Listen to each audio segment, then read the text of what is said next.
going to go right to the application problems. You know, they're all the same. You're going to use the normal distribution graph to find the answer. So example 5 is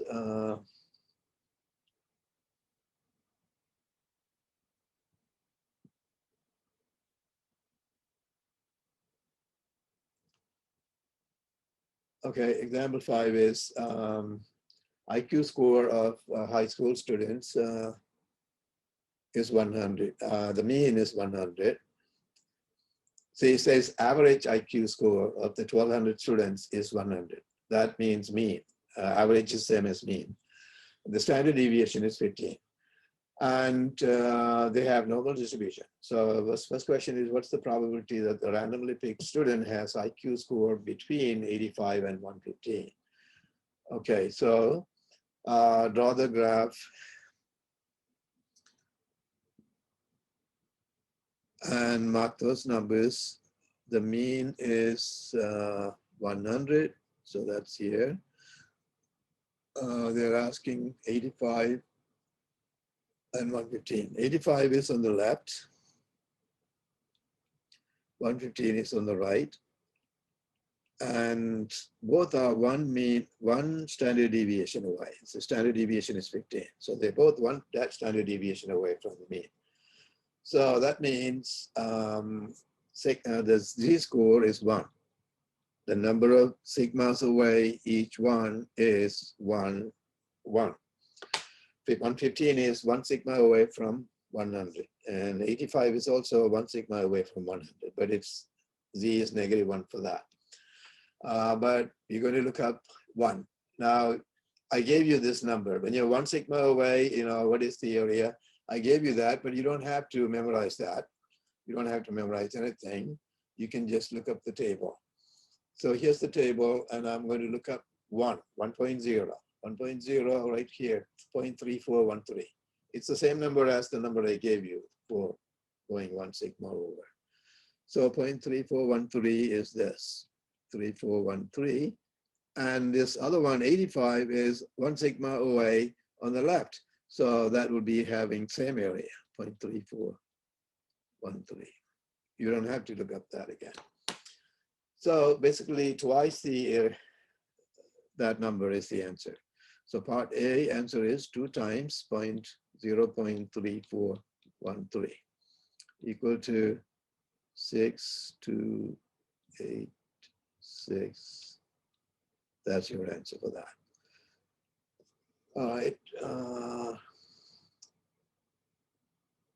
Second question says, how many students have IQ score in this range, 85 to 115? So we know that the total number of students is 1200, and the probability that a randomly selected student has score between 85 and 115 is this. We already found that probability. So how many students would be in that range? That would be equal to total number, which is 1200, times probability, if you remember that. Expected value is equal to probability times total number. So multiply it by 1200, that'll give you the number of students with IQ score in that range. Doing that, 0.6826 multiplied by 1200 is 819.12, and I round it to whole number, I get 819. So 819 students in the class will be in that range. Going over to part C, how many students have IQ score between 84?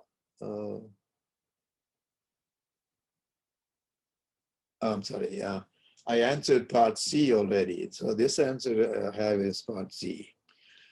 I read the part B incorrectly. Part B says, what percentage of students have IQ score between 85 and 115? Okay, so percentage is the same as probability, but you just have to write it in terms of percentage. So 0.6826 is the probability for the student to be in that range. So that's same as 68%, 68.26%. So 68% in other words, it means 68.26% of the whole area is in this range, which is same as saying 68% of the entire students will be in that range. So this is your answer in percentage form. Just convert the probability to percentage by multiplying by 100. Okay, going to part D. How many students have IQ between 74.5 and 133?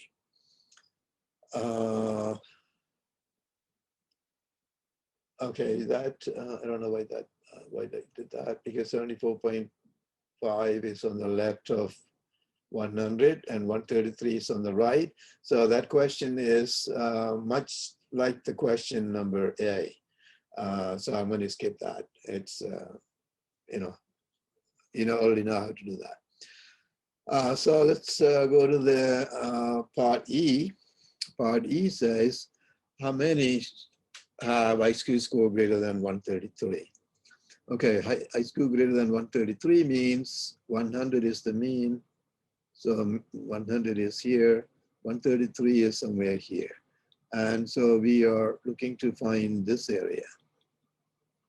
Okay, so Z score is 133 minus 100 over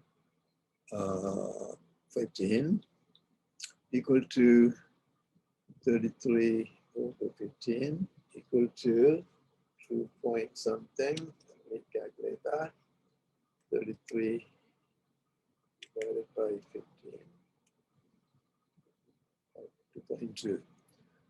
2.2. So I need to look up 2.2 in the table.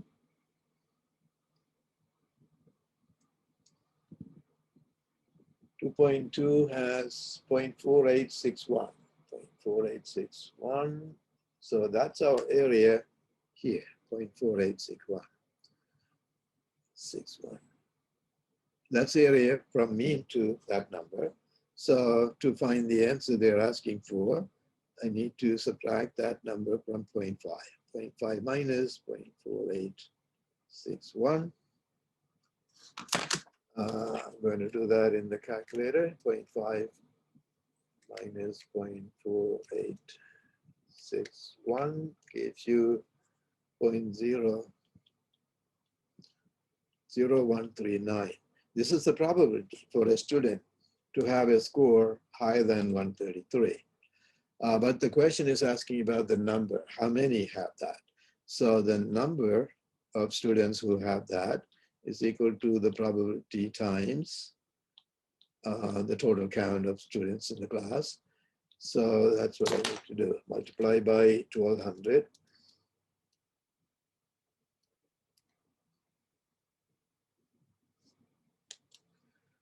.0139. Is it 120 or 100? Oh, it's 1200. 1200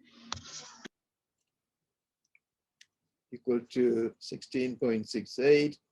So I round that to 17. 17 students will have that. Okay.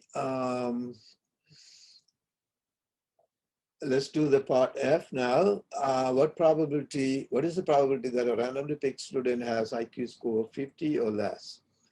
Now, whether they include 50 or not, 50 or less than 50 will have the same answer, because just that when you calculate the area under a curve, that one line at 50 doesn't add anything.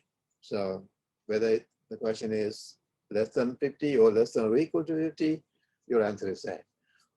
It will be different if you're dealing with a discrete random variable. This is continuous random variable. So in the case of continuous random variable, including the right line and the line at the right end or left end would not change anything. It's almost zero. The width of that is almost zero. So let's be doing part F. For part F, I need to draw the picture. And so I'm looking to find the area under the curve on the left side of 50. So 100 is in the middle, 50 is somewhere here, and I'm looking to find this area. Okay, so I do the z-score, just 100 minus 50 over 15 equal to 50. Sorry, it's 50 minus 100 over 15, which is equal to negative 50 over 15. Like I said, the negative doesn't matter. We're going to drop that. So 50 over 15. 50 over 15 is 3.333.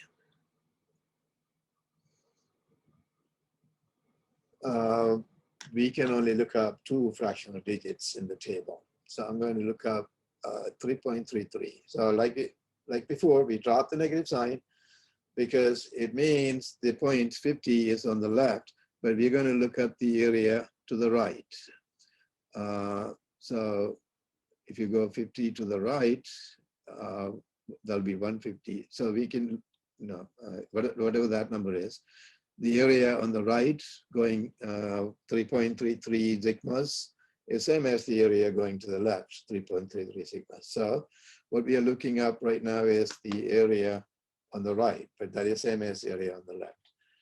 Okay, look that up. 3.3, as you can see, that's at the bottom, the 3. 0.3.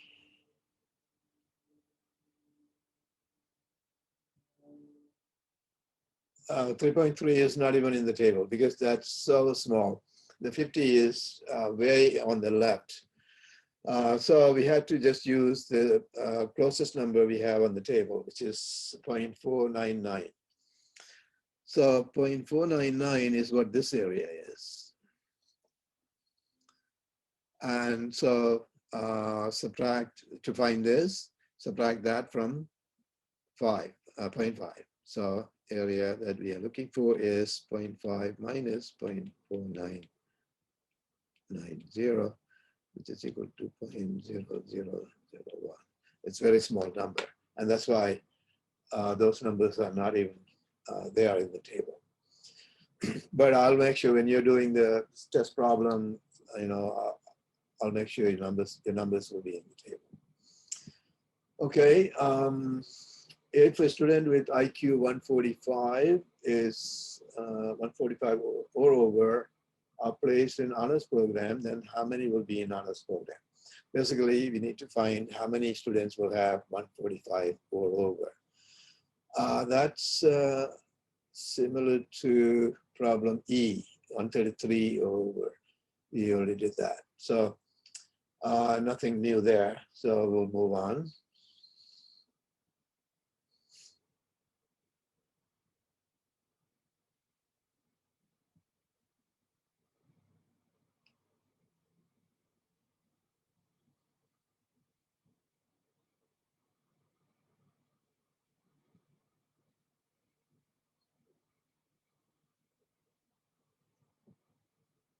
Mean 40.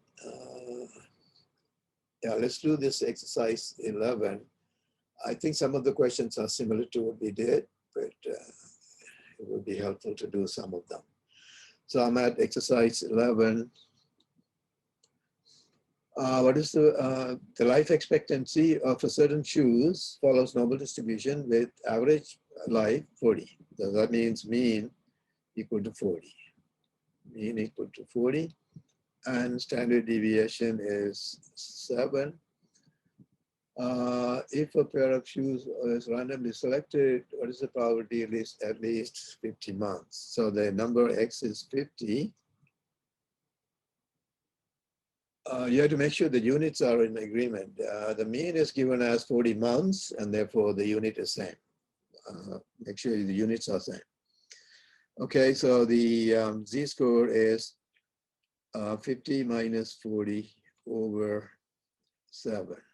That's 10 over 7, which is equal to 10 divided by 7 is 1.4285. That's same as 1.43. Round your number to 2 fractional digits because your table covers only 2 fractional digits.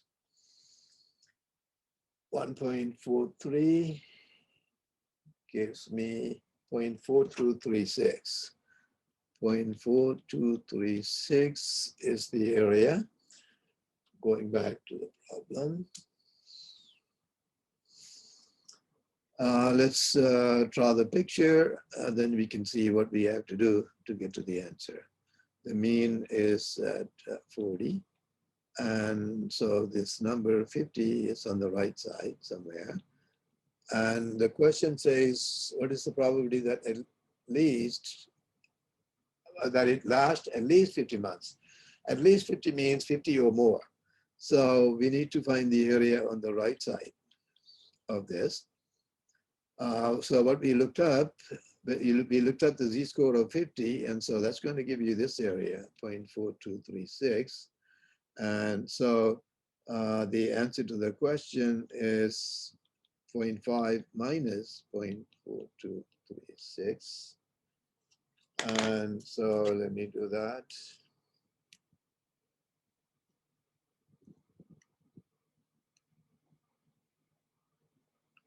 .0764. That's the probability for a randomly selected student to be a randomly selected shoe to last 50 months or more. So that's our answer. Let's see the second question. What's the probability that it lasts at least or less than 24 months? Now, less than 24 months means 24 is somewhere here. So you need to find the area here. We just did a problem like that before. So that's, and then 24 to 36 months is also similar. There'll be 24 here, 36 is somewhere here. So you need to find the area between those two. That'll be all of this. So you look up the z-score of this number, 36. That will give you this area here. And look up the z-score of the 24. That'll give you, I mean, it'll be a negative number. If you look up the positive part of it, then you get this area. And you need to add them up to get the answer. Wait, so for B, we would add 0.5 from the 24, right? For part B, less than 20, okay, what's the probability that it lasts less than 24 months? No, we don't. Let me draw the picture again. The 24 is here on the left side, right? The mean is 40. So 24 is on the left side. So to find the question is, what is the probability that it'll last less than 24 months? That means this area is what we need. So you find the z-score of 24 and look up to the 24. What you look up will give you this area. After dropping the minus, you look up the positive number, that gives you this area. And you need to subtract that from 0.5 to get this, okay? Okay, so we would write the Z code by 24, subtracting by 40, right? Yeah, you find the z-score Okay. 24 minus 40 over 50, what's that, 7? That's a negative number, right? You drop the negative and look up the z-score to find this area. Are you with me? Yeah, I just wanted to make sure it was the same way just because of the wording was different. Okay. I'm going to explain in what situation you need to find. Well, none of these questions so far have that. So I had to make up this question. I know one student, I think Ari Pasha asked the question, when do you need to add 0.5? I think I understand where she's coming from. All right, I need to make up a question. None of these questions cover that situation here. So I'm making up a question D for this problem, the last problem we did. And that's going to say, how many, or what's the probability that the life expectancy is, or shoe lasts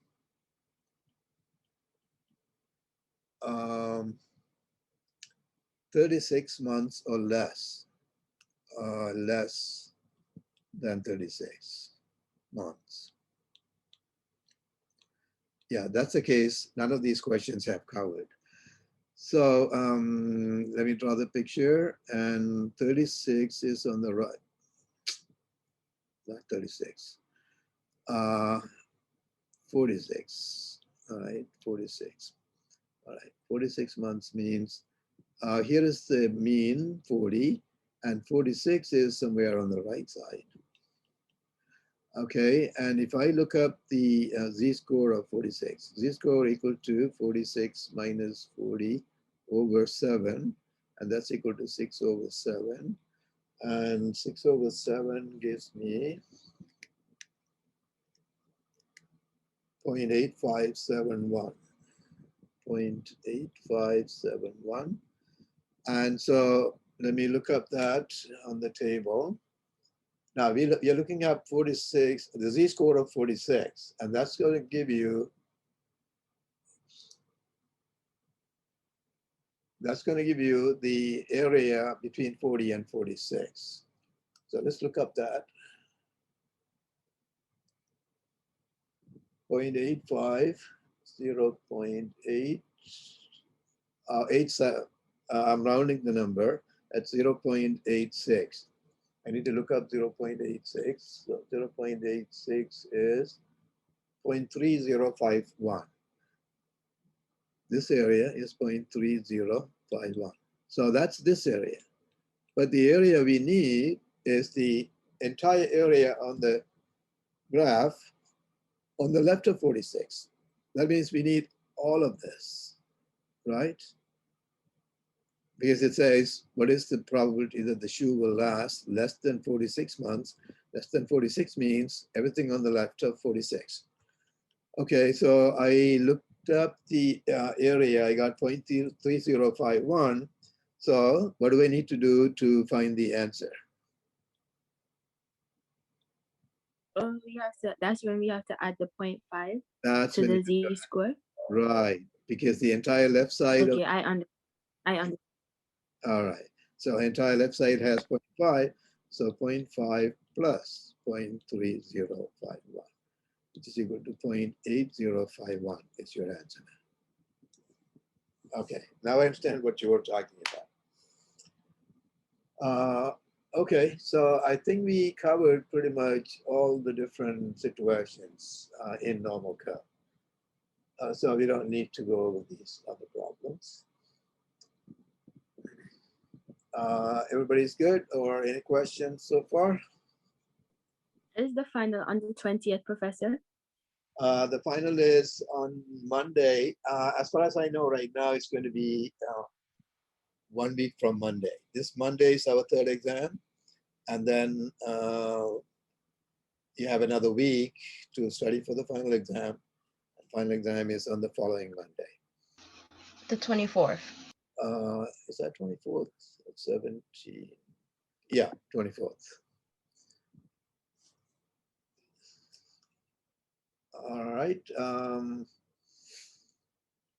And I'm planning to set up some review for the final.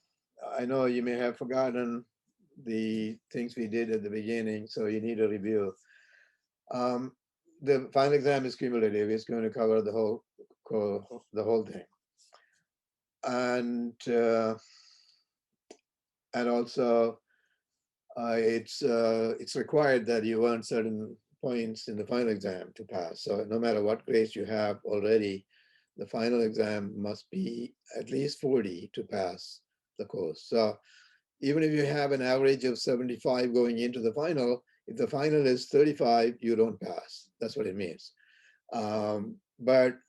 So the final must be over 40 and entire average score must be over 55 to pass. So it doesn't, final must be over 40 doesn't mean if you get 40, you pass. No, entire average for the course should be 55 or better. Minimum required score in the final is 40.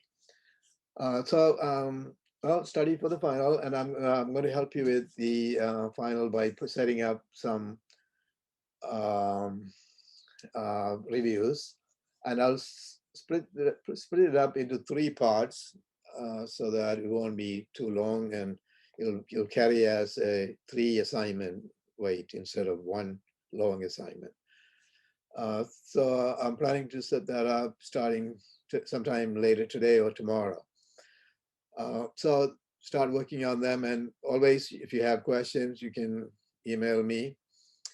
And also I am going to have that office hour on Sunday in case you have questions. So even though semester is over, I'm not obliged to have office hour anymore, but I will, to help you out. So I'll have it on Sunday. If you have any question, bring it up. Okay, so there is one more assignment, and then one more, the review for the 3rd test is also there. They're not very long. And then after that, you need to do the review for the final, and there will be 3 parts. All right, what was the question again? I was just going to ask if we have an assignment for this part that you taught today, plus the practice test for Monday. Is there an assignment that is assigned today? Yes. It's on WebAssign, and it has only 7 problems. We just went over these applications, so I thought you need some practice with these applications. That's why I set that up. And that's the last assignment. The assignment with 7 problems that you already have on WebAssign is the last assignment. That's as far as assignments are concerned. Now there will be final review. There will be 3 parts of it. Or it may be 2 parts, because you're already reviewing for the exam 3, so you don't need to review this 3rd part. I don't want to give you too many things, so I'm going to set up part 1 and 2, 2-part review that covers first part of the course and the second part of the course. The 3rd part is already covered in the review 3. All right. Okay, everybody got it? Okay, then good luck in the exam. By the way, you need to do the evaluation. You're going to need to evaluate me. You're going to grade me now. And that is set up for Monday.